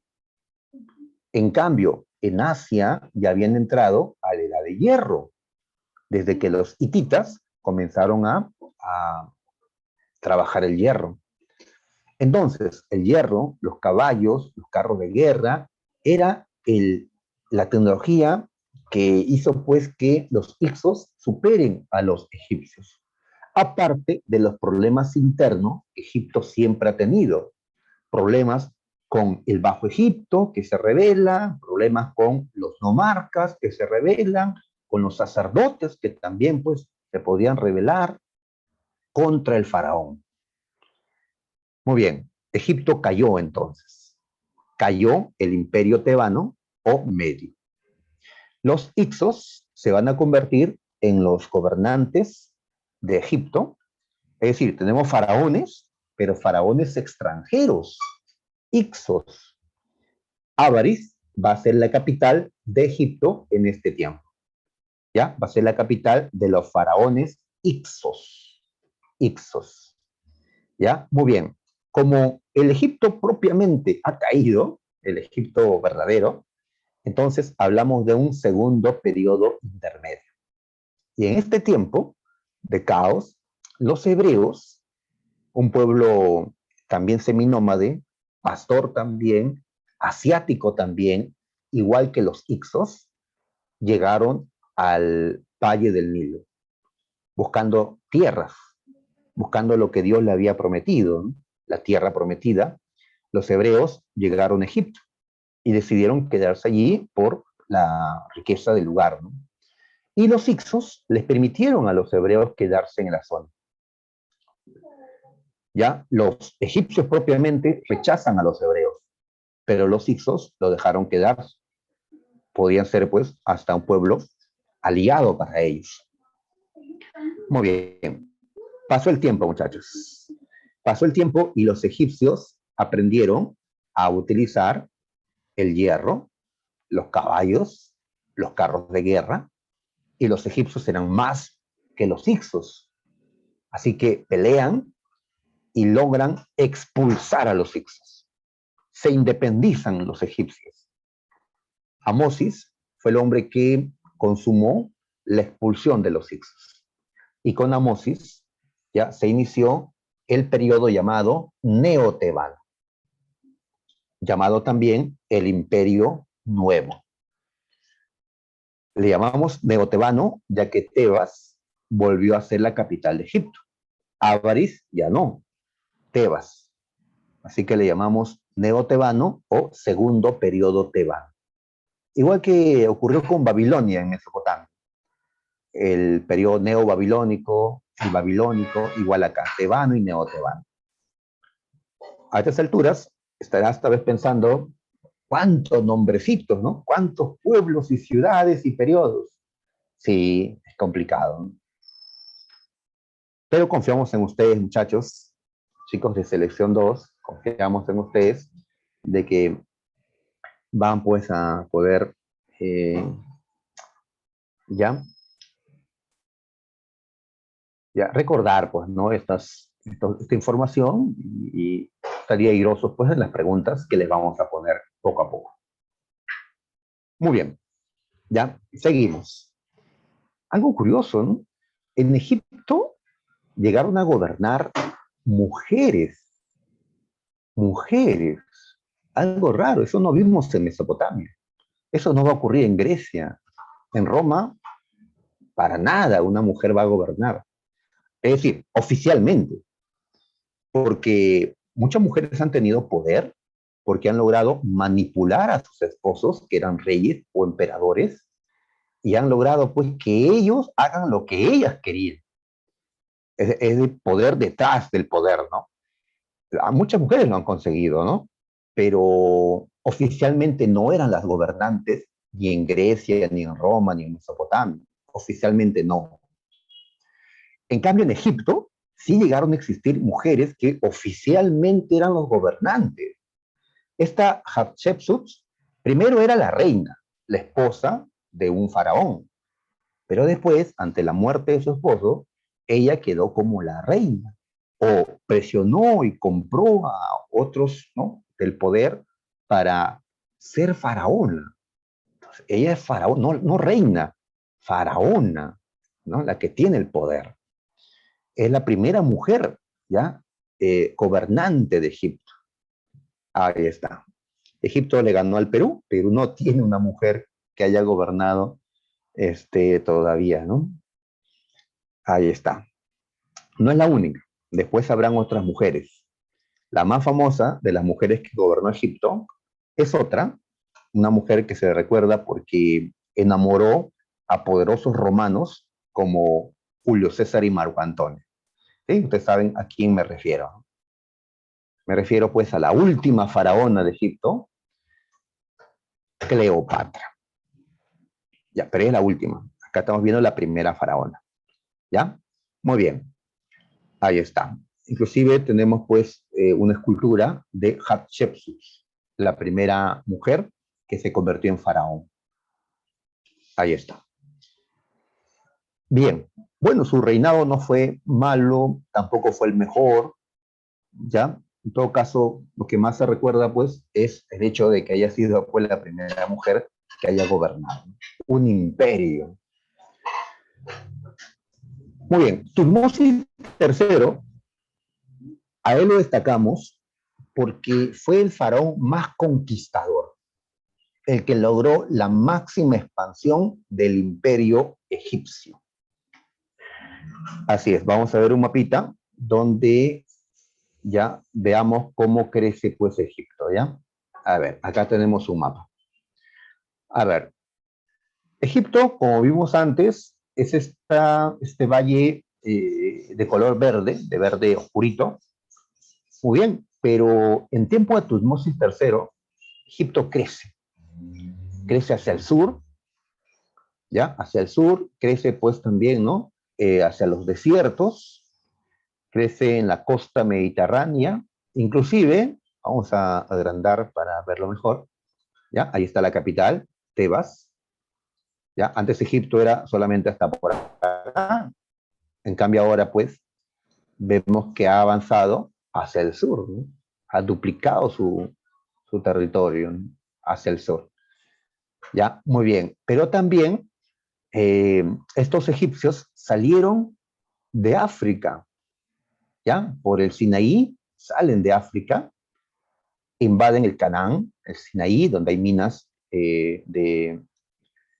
¿no? De cobre para su uso, dominaron el Canaán o Palestina, y así avanzaron y van a llegar hasta Siria. Actualmente aquí queda un país llamado Siria. No confundan Siria con Asiria. Asiria es el norte de Mesopotamia. Asiria está más allá, ¿ya? Donde está Nínive, Asur, eso es Asiria. Muy bien. Egipto entonces se expandió ya por África y por Cercano Oriente. Esto pudo hacerlo porque en ese momento en Mesopotamia no había un imperio poderoso. El imperio babilónico había caído años atrás, derrotado por los hititas. Y el imperio asirio, el imperio más poderoso de Mesopotamia, aún no se formaba. ¿Ya? Entonces, como Mesopotamia no tenía un imperio poderoso, pues Egipto pudo crecer y llegar hasta esta zona. Pero ahí se detiene, ¿no? Porque más allá pues está Mesopotamia y los hititas, hasta ahí llega. Además, esto era lo que le interesaba a Egipto, porque por esta franja es por donde entraron los Hicsos a invadirlos y por donde podían volver a entrar otros invasores. No por acá, porque esta es tierra desértica. Lo harían por tierra fértil, que es esta zona del Canaán y el Sinaí. ¿Por qué Egipto se expande? Porque ya han conocido lo que es la dominación extranjera. Y si no quieres que te vuelvan a dominar, mejor cierra estas puertas por donde pueden entrar a tu país. Entonces Egipto se militarizó. Ya algunos dicen que este Egipto es el verdadero imperio. Los anteriores no deberíamos llamarle imperio. Este sí, porque es conquistador, es guerrero. Ahí está, ¿no? El imperio nuevo o neotebano, con capital en Tebas. Muy bien, entonces el faraón que logró estas conquistas se llamó Tutmosis III. Pasaron los años y tenemos a otro faraón llamado Amenofis IV. Amenofis IV. Este faraón veía con envidia cómo los sacerdotes del dios Amon-Ra, desde sus templos en Tebas, conseguían abundantes ofrendas de la gente, ¿ya? Su templo era rico, ¿no? La gente entregaba para el dios Amon-Ra, el dios supremo en este tiempo, pero esto hacía que los sacerdotes tengan gran riqueza y al tener riqueza tengan poder político. Y así habían otros sacerdotes, ¿no? De diferentes dioses. Egipto tenía pues 1000 dioses. Habían muchos sacerdotes, muchos templos, con riqueza, con poder. El faraón entonces quería consolidar su poder absoluto. ¿De qué manera? Pues sacando a los sacerdotes, quitándoles sus riquezas, quitándoles su poder. ¿Cómo hacerlo? Son muchos los sacerdotes. Pues una manera de hacerlo es cerrando sus templos, prohibiendo el culto a sus dioses. Para eso, Amenofis IV va a hacer una reforma religiosa. Va a establecer que a partir de ese momento, en Egipto, solo se podía adorar a un dios, uno solo, a un dios llamado Atón. Los demás dioses, Amon-Ra, Osiris, etcétera, quedaban prohibidos. El único dios era Atón. A esta reforma se le ha llamado la reforma amarniana. ¿Ya? Es una reforma religiosa. Es eliminar el culto a los dioses y dejar uno solo. El faraón se cambió de nombre, se hizo llamar Akenatón, Akenatón, ¿ya? Y él sería el único representante de Dios en la tierra. Por lo tanto, todos los tributos, todas las ofrendas a este único Dios serían recibidos ¿por quién? Por Akenatón, por el faraón, y así se queda con las riquezas. Le cerró los templos a los sacerdotes, confiscó sus propiedades. Muy bien. Este faraón además dejó Tebas, la capital, y se fue a Amarna, donde va a gobernar. ¿Ya? Así que Amarna llegó a ser capital de Egipto por un tiempo. Muy bien, ¿quiénes estaban molestos con esto? ¿Quiénes fueron los grandes perjudicados con la reforma que hizo el faraón? Pues obviamente los sacerdotes. Es una pregunta que siempre hacemos, ¿ah? Los que se perjudicaron con esto fueron los sacerdotes. Ellos quieren que se abran sus templos, que se restablezca su culto a sus dioses, pero este faraón no lo permite. Entonces los sacerdotes van a querer, pues, hasta matarlo al faraón. Ahora, se dice que una mujer fue la que hizo todo esto, la esposa de Akenatón, una mujer llamada Nefertiti. Nefertiti. Bueno, pero el que aparece como faraón es Akenatón o Amenosis IV. Muy bien, pasó el tiempo, murió el faraón, murió Nefertiti, y el que asumió el poder fue el hijo de Amenosis IV, llamado Tutankamón. Tutankamón, que asumió el poder muy joven, un niño prácticamente, ¿no? Allá por los 9 años. Tutankamón fue presionado por los sacerdotes para restablecer el culto a los demás dioses. Y Tutankamón terminó aceptando. Tutankamón deshizo la reforma que su padre había hecho. Tutankamón restableció el politeísmo. Se abrieron nuevamente los templos y así los sacerdotes de Amón-Ra volvieron a ser, pues, ¿no?, los sacerdotes que mayores tributos recibían en Egipto. Muy bien. Tutankamón murió joven, tal vez a los 19 años, así que muchas obras tampoco dejó. Pero él es muy famoso en la historia de Egipto porque con el tiempo, ¿ya?, su tumba fue hallada intacta. Hace exactamente 100 años, 101 años, la tumba Tutankamón fue encontrada por Howard Carter. A diferencia de otras tumbas que se han encontrado de faraones, las otras tumbas han sido saqueadas. En cambio, la tumba Tutankamón fue la primera, fue la única tumba de faraón hallada intacta. Nadie había entrado antes. Después que fue cerrada la tumba, tantos siglos, y nadie entró a la tumba. Fue hallada en 1922 con la momia, con los tesoros con que fue enterrado, y esto permitió, pues, un gran conocimiento de la historia del antiguo Egipto. Fue una fuente importante, ¿no?, el hallazgo de la tumba Tutankamón. Por eso es tan famoso este faraón, no por lo que hizo en vida, sino por, ¿no?, por su tumba, pues, allá de intacta. Muy bien.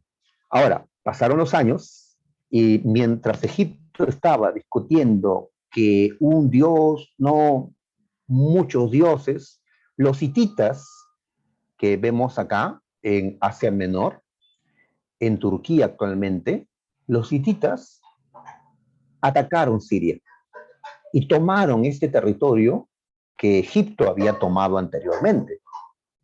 Entonces, Egipto va a buscar recuperar Siria. Y el hombre que va a ir para recuperar Siria se llamó Ramsés II. ¿ya? Él enfrentó a los hititas. ¿Por qué pelearon? Por el control de Siria, ¿ya? Ramsés fue con su ejército y peleó el territorio sirio contra los hititas en la batalla de Kadesh. Pero los hititas tenían ventaja en la guerra. Están, pues, ¿no?, en su territorio prácticamente. Eh, la guerra no concluyó. Al final firmaron un tratado de paz, el Tratado de Kadesh, que es considerado el primer tratado de la historia. Es decir, por primera vez, dos reinos independientes, dos reinos extranjeros, firman un tratado de paz y de alianza. Ellos pasaron de ser enemigos a aliados, los egipcios y los hititas. ¿Y por qué se volvieron aliados? Si eran enemigos por el control de Siria. Lo que pasa es que más allá, en el norte de Mesopotamia, estaba surgiendo un poderoso imperio, el imperio asirio. Y este imperio comenzaba a expandirse y también habían otros ataques desde Europa. Así que egipcios e hititas dijeron, si seguimos matándonos, nos vamos a debilitar y los otros nos van a conquistar. Mejor firmemos la paz, firmemos una alianza. Y así, pues, terminó la guerra entre ellos. Y por política, como son los políticos, acordaron que cada rey le dirá a su pueblo que ganó la guerra. Así que el rey hitita le dijo a su gente que él ganó la guerra. El faraón Ramsés II le dijo a su pueblo que él ganó la guerra. ¿Ya? Cómo se puede manipular la información desde esa época para tener a la gente, pues, diciendo, oh, gran faraón, gran rey. En cuántas cosas nos estarán mintiendo los políticos, ¿no? Ok, muy bien. Pero de nada sirvió eso, porque al final ambos reinos cayeron. El imperio hitita cayó derrotado y Egipto también. Antes de la caída de Egipto, pues destacamos obras de Ramsés II como el templo Abu Simbel, un impresionante templo que construyó al sur de Egipto este faraón y dejó pues sus estatuas, ¿no?, para que lo recuerden. También se cree que en tiempo de Ramsés II, los hebreos, que eran esclavos dentro de Egipto, como ya hemos señalado, se liberaron, huyeron de Egipto. A esta huida le llamamos el éxodo. Bajo el liderazgo de Moisés, habrían salido de Egipto. ¿Ya? Muy bien. En la Biblia mencionan, pues, este relato del éxodo. ¿Ya? Y hablan de Moisés, el libertador de los hebreos. Pero en la Biblia solo mencionan el faraón. No dicen qué faraón era, solo dicen el faraón. Por eso tenemos la duda, hasta el día de hoy, ¿no?, de si realmente Ramsés II era el faraón de Egipto cuando se produjo el éxodo. ¿Ya? A pesar de que las películas lo digan, pues necesitamos una fuente más confiable, ¿no?, para poder señalar eso. Muy bien. Entonces, al final Egipto cayó, invadido por los asirios. El imperio más poderoso de Mesopotamia, el asirio, derrotó al imperio más poderoso que tuvo Egipto, el imperio nuevo. Hubo un tiempo que Egipto se liberó, se independizó y tuvo a Sais como capital, pero volvió a ser conquistado por los persas. Los persas luego fueron derrotados por los macedonios de Alejandro Magno, y Alejandro Magno dominó Egipto. ¿Ya? Muy bien. Después, pues, los romanos dominaron Egipto, ¿ya? Después los árabes dominaron Egipto. Es decir, pues Egipto pasó a ser conquistado por pueblos extranjeros, ¿no?, en adelante. Para terminar con esta, ¿no?, larga historia, vamos ahora a ver la parte cultural, la arquitectura, algo en la que sobresalen los egipcios. ¿Ya? La arquitectura es el arte nacional de Egipto, lo que impresiona. A ver, tenemos Arquitectura funeraria, es decir, templos de grandes piedras, templos megalíticos. Acá vemos 4 tipos de tumbas. A ver, la más antigua es la mastaba. Ahí está. ¿Sí? Te mencioné, es como la parte baja, la base de la pirámide, nada más, sin toda la parte superior, la mastaba. ¿Ya? Después viene la pirámide escalonada. Ejemplo, la pirámide de Zoser, la primera pirámide. Ahí está. Luego viene la pirámide clásica, la que termina en punta. Ejemplo, la pirámide de Keops, con 146 metros de altura. ¿Ya? Y después están los hipogeos. Los hipogeos, como su nombre lo dice, ¿ya? Bajo tierra, ¿sí? Son tumbas subterráneas. Es decir, no se construye hacia lo alto, como cuando se hace una pirámide, sino en el subsuelo. Se escarba, ¿no? Por acá vemos un hipogeo, ¿no? Por ejemplo, la tumba de Tutankamón, que fue un hipogeo. Ahí están. Entonces vemos varios tipos de tumbas. Templos. Construyeron diferentes templos. Destacamos con esta imagen el templo Abu Simbel de Ramsés II. Ahí está ese templo. Cuya puerta, al costado, se encuentran 4 estatuas enormes de Ramsés II. Bueno, 3 nada más, porque una ya se cayó, pero ahí estaba. Muy bien, Toledo, claro. A estas estatuas de faraones sentados se le conoce como colosos. Colosos. ¿Ya? Ahí está. Esto es Abu Simbel. Los templos impresionan, al igual que las pirámides. Muy bien. También están los templos de Karnak y Luxor. En escritura, ellos tuvieron como primera escritura la jeroglífica. Una escritura que no era utilizada de manera cotidiana, no, era reservada para ciertas cosas, para cuestiones sagradas entre familias. Entonces, en una tumba se escribe en jeroglífico, en un libro sagrado en jeroglífico, pero no puedes escribir jeroglífico pues para cosas cotidianas. La escritura hierática es la escritura que utilizaba mayormente el Estado para sus leyes, ¿no? Para la administración se utilizaba la escritura hierática. La escritura demótica surgió tarde, ¿ya? Y es la escritura menos complicada. Fue utilizado por los comerciantes que necesitan, pues, ¿no? Registrar ¿no? sus cosas de una forma más rápida. Así es. Estas escrituras han sido descifradas. Champollion, un estudioso francés, hace ya 200 años, logró descifrar la escritura egipcia. Y para eso estudió una roca, la llamada piedra de la Roseta. En esta imagen vemos pues los caracteres jeroglíficos, hieráticos y demóticos. Los demóticos, como puedes ver, es hacer unos trazos cuando escribes. A diferencia de la escritura jeroglífica, que hay que hacer dibujos. Muy bien, y la piedra de la Roseta, ahí está.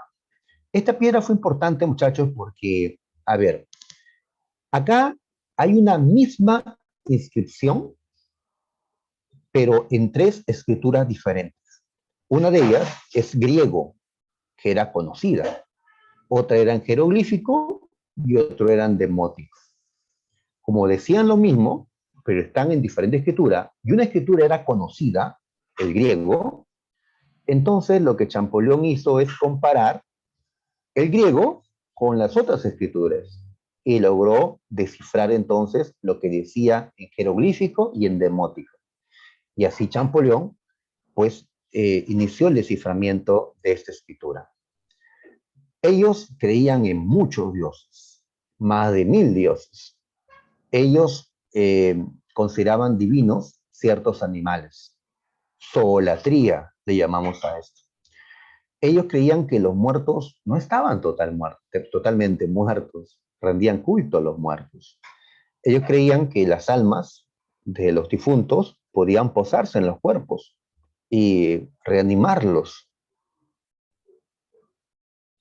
Orfismo le llamamos a esto. Creían en la vida después de la muerte. Cuando ellos se enterraban, pues enterraban con una serie de fórmulas mágicas contenidos en el libro de los muertos. Así como, por ejemplo, en la actualidad podemos enterrar a alguien y dejarle dentro de la tumba una Biblia,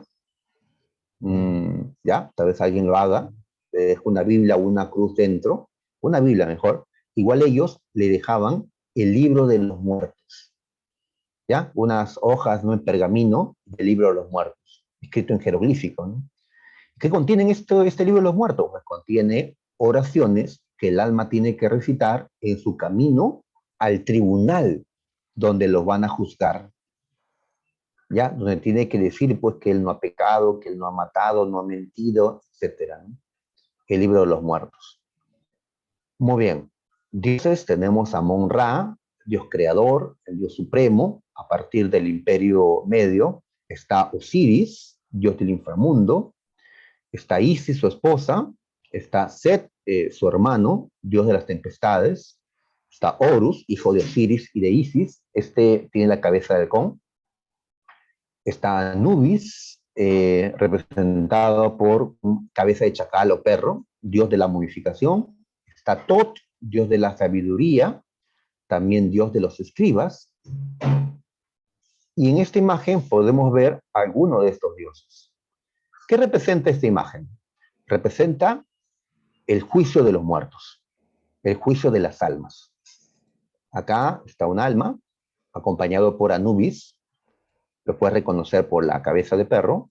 Por acá hay una balanza y colocan el corazón del difunto y una pluma que representa pues la justicia, Mat, la justicia. El corazón no puede pesar más que la pluma. Si pesa más, un monstruo con esa cabeza de cocodrilo lo va a devorar al alma. Si pesa igual que la pluma o menos, podrá vivir eternamente. Acá vemos a Tot anotando el resultado, como si fuera un escriba. Y acá vemos a Horus, con cabeza de halcón, el alma a su veredicto. Aquí está Osiris, el que preside todo esto. Así lo representan, de blanco, con estos dos símbolos. Acá al costado está Isis. Muy bien. Entonces, este que ha salido bien en la balanza, podrá vivir eternamente.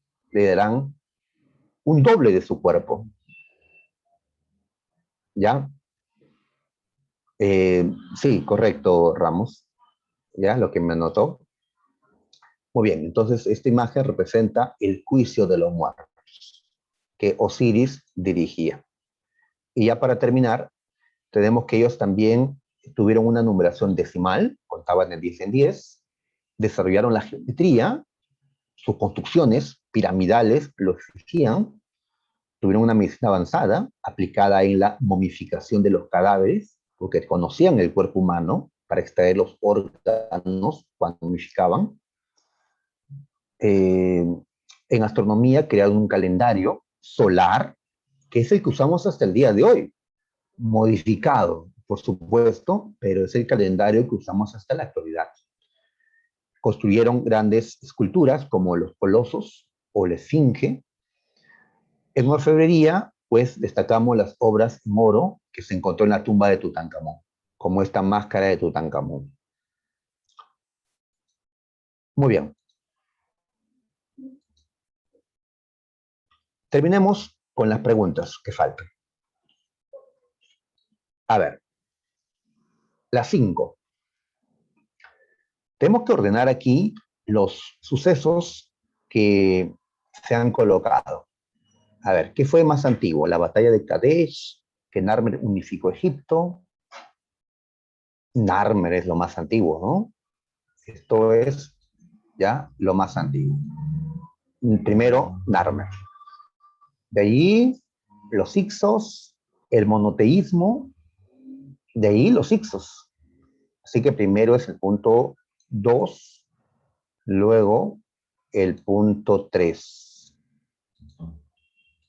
¿Ya? Y creo que ya salió. Salió la A. 2, 3, 4 y 1. 6. A ver, entre los grandes hitos para el desarrollo de la egiptología se encuentra. Es decir, para un mayor conocimiento del Antiguo Egipto, ¿qué descubrimiento, qué hallazgos destacan más? A ver, Poema de Gilgamesh, eso es Mesopotamia. Piedra de Rosetta, sí, porque permitió el desciframiento de la escritura egipcia. Esto sí. La tumba de Tutankamón, también. El desciframiento de las inscripciones de la roca de Beistum. No, esta roca de Beistum permitió descifrar la escritura cuneiforme de Mesopotamia. Esta no. Así que sería 2 y 3. ¿Ya? Ahí está, 2 y 3. Correcto, chicos, muy bien, la B. En la 7. A ver, acá nos hablan de la matemática egipcia. ¿En qué se aplicó la matemática? Se aplicó en las construcciones. Tiene que haber arquitectura. Acá está arquitectura. Bueno, solo en la A. Y en agricultura también, porque hay que calcular las áreas, hay que, ¿no? Contabilizar las cosechas. En la agricultura también. En la 8. A ver, vemos la pirámide de Keops. A ver, esta no, esta es la de Kefren. Ya no importa, la pirámide de Kefren. ¿Y qué vemos? Mira, que cuando ellos construyeron las pirámides, mira, conocían la relación de los catetos con la hipotenusa. ¿Y eso qué te recuerda? Teorema de Pitágoras. Lo construyeron siguiendo estos cálculos. ¿Y qué nos dice eso? Que tenían una matemática avanzada para su época. Sobre todo geometría. En la 9, ahí está la imagen del juicio de los muertos. Muy bien. ¿Qué cosa representa la imagen? La de el juicio de los muertos presidido por el dios Osiris. Y finalmente, a ver, ya, el imperio nuevo de Egipto y el imperio neobabilónico desaparecieron. ¿Debido a qué? ¿Debido a qué? Debido a la expansión de pueblos asiáticos. En el caso del imperio neobabilónico fue por la expansión de los persas.